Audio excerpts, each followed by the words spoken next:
Hello YouTube, this is We All Juggle Knives out here with the Cold Steel Drop Forged Hunter. Okay, now it's kind of a windy day and the sun is coming in and out. Alright, so just bear with those conditions. This is a pretty cool knife. It's an integral design, meaning it's one single solid piece of steel. Alright, the steel is 52-100 high carbon, according to Cold Steel.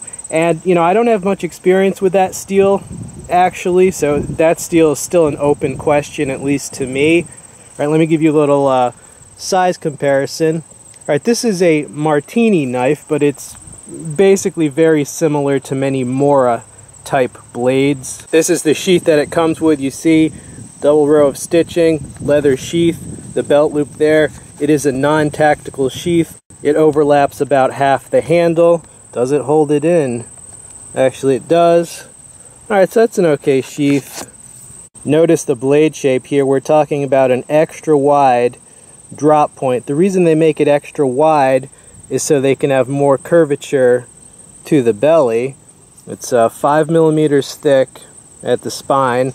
It's a full flat grind, and this is just very efficient for slicing. It almost can remind you of some like kitchen utility knives. Now look at where the belly of the knife starts. The belly is where the edge begins curving backwards to meet the tip. The belly on this knife starts like right there. So huge amount of curvature to the belly. Whereas if you compare it to a knife like this, the Martini, where does the belly on this knife start? Right, it starts right up there. It begins curving back to the tip. So you see they shaped it this way to give you a huge amount of belly, right, to facilitate a slicing motion. Alright, this is a hunting knife. You know, it can be used for food preparation at a campsite or just at home. It can also be used for basically skinning and breaking down any game that you hunt. And look how pointed it is. It could also be used for, putting something out of its misery if you had to. It's a pretty brutal blade shape when you get right down to it. Basically a piercing and slicing machine. Okay, and it is a hunting knife, so I do want to show it cutting through some organic matter, so I'm going to roll in a clip of these just slicing through some pork ribs that I had. You know, I've gotten some requests for more knives that can be used for food prep. Alright, so here's this thing slicing through some ribs, and then we'll be back. Okay, here we go. Drop Forged Hunter versus some ribs. Alright, now this is going to be a little awkward because my tripod is right here. So I'm like hugging a tripod to do this, but we'll get through it. Hold on. Nice. Nice. Yeah, this thing's going right through.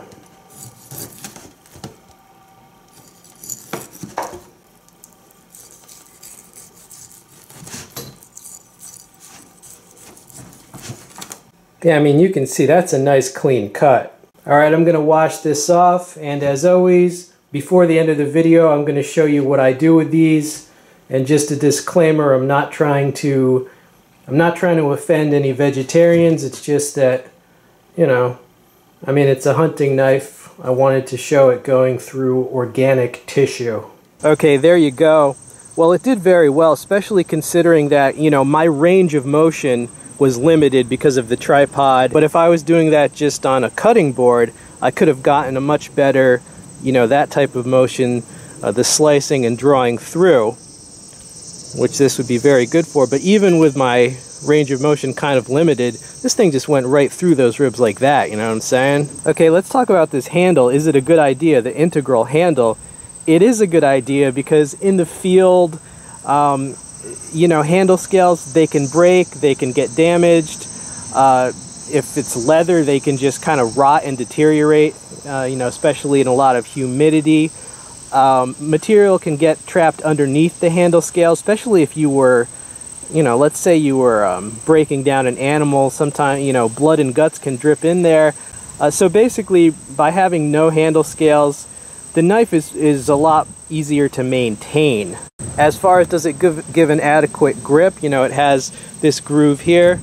It does actually. You know, when you're preparing food, you do it with a light touch, right? You don't it's not a battle axe, right? You're not hacking the food to pieces, right? You do it with a light touch, like a, you know, like a pro chef. So is this good for a light touch? Well, yeah, because look where your fingers end up when you're holding it that way. So it does give a good grip, and it's simple, and just, you know, it's less things to go wrong. The weight on this was listed a little bit over 8 ounces. That's actually very light for a good mid-sized fixed blade. I mean, nowadays there's folders that are 8 ounces, you know what I'm saying? Okay, so do I like the knife? Do I recommend the knife? Well, I do indeed. And he who pulls the knife from the stump shall be crowned King Arthur. No, I'm just kidding. No, back to the knife. Yeah, I like the knife. I'm not sure what the final price on this will be, because it's kind of a new knife and the prices tend to go down as the stores get more in stock. But currently, the price is a little bit high, but it is also a fairly unique design. So if you want it, if you need it, you know what to do. Sell the wife, sell the kids, sell the house, buy the knife. No, I'm kidding. But yeah, it's a good design. I like it. I think more companies should come out with stuff like this. Okay, well, I hope you enjoyed the review and seeing the knife. And as I promised, we're going to go out with a view of what happened to those ribs. I hope you're hungry. All right, and thanks for watching. And as I promised, here is what I did with the ribs. These are Asian style ribs. All right, and how do they look? Let me give you a close-up.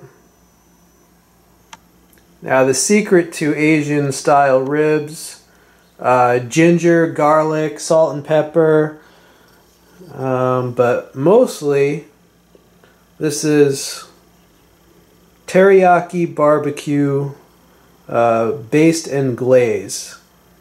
All right, you just coat these with that, and this is kind of sweet, so it's just a very good mixture of flavors. Here, let me give you a close-up of one of the ribs, and basically a lot of flavor on the outside, and then very tender on the inside. Well, alright YouTube, I do hope you enjoyed the knife review as well as the good eats at the end. I hope you're hungry. All right, this has been We All Juggle Knives. I'm out.